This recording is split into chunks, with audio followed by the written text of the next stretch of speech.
महिलाओं को मिली मासिक धर्म की यातना, इंद्रदेव के पाप की वजह से। पौराणिक कथा।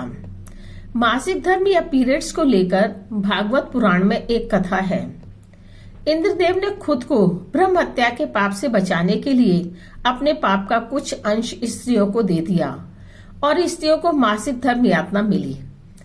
भगवत पुराणानुसार इंद्रदेव की एक गलती स्त्रियों के लिए बहुत भारी पड़ी।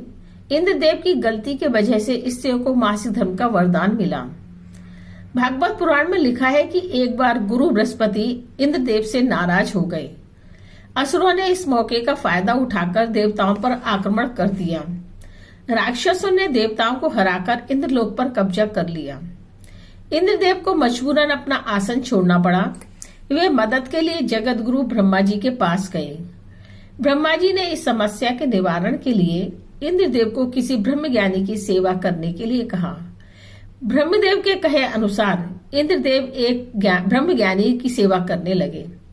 उस ब्रह्मज्ञानी की मां एक असुर राक्षसी थी। इंद्रदेव इस बात से अनभिज्ञ थे। वे जो भी सामग्री ब्रह्मज्ञानी को चढ़ाते वे असुरों के पास चली जाती। इस तरह इंद्रदेव की सेवा निष्फल होती जा रही थी।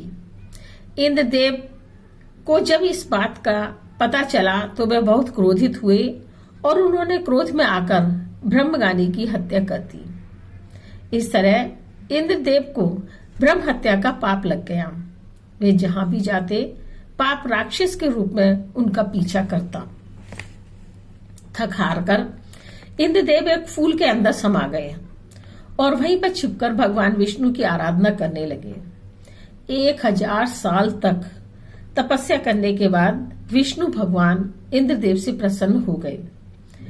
वे स्वयं इंद्रदेव के समक्ष प्रकट हुए और उनसे वरदान मांगने के लिए कहा। इंद्रदेव ने विष्णु भगवान से उन्हें ब्रह्म हत्या के पाप से मुक्ति दिलाने का वरदान मांगा।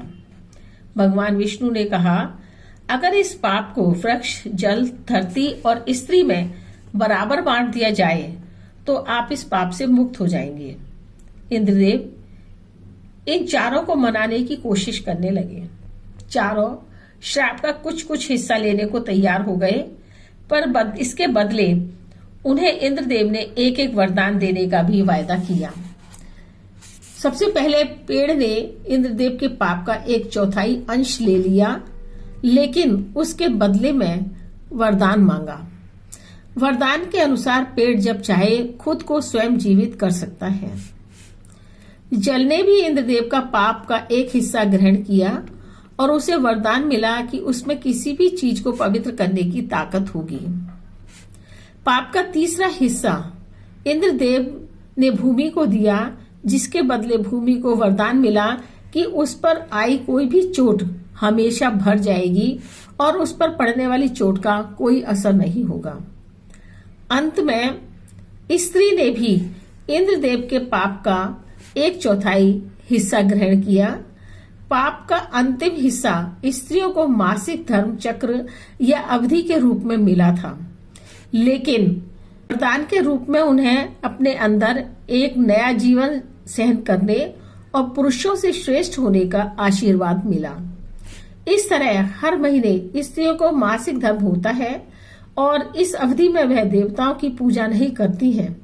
हालांकि ये पौराणिक कथा है। मासिक धर्म का वैज्ञानिक पहलू अलग है। विज्ञान में पीरियड्स को एक सामान्य जैविक प्रक्रिया माना जाता है जो स्त्रियों को गर्भधारण करने के लिए तैयार करता है और इसमें स्त्रियां शारीरिक रूप से स्वस्थ रहती हैं। इससे पूर्व भी रजोनिवृत्ति या मासिक धर्म स्त्रियों को होता था। इसका उल्लेख ग्रंथों में है। माता पार्वती की रजोनिवृत्ति की चर्चा हुई है, जिससे गंधक का निर्माण हुआ था। ये भी कहा जाता है कि इंद्रदेव ने स्त्रियों को श्राप नहीं दिया था, बल्कि इंद्रदेव को श्राप का हिस्सा जो मिला था उसी का एक हिस्सा स्त्रियों ने अपने ऊपर ले लिया था। बस उसी का कष्ट उन्हें रजोनिवृत्ति के रूप में झेलना पड़ता है, न कि रजोनिवृत्ति उसका परिणाम है।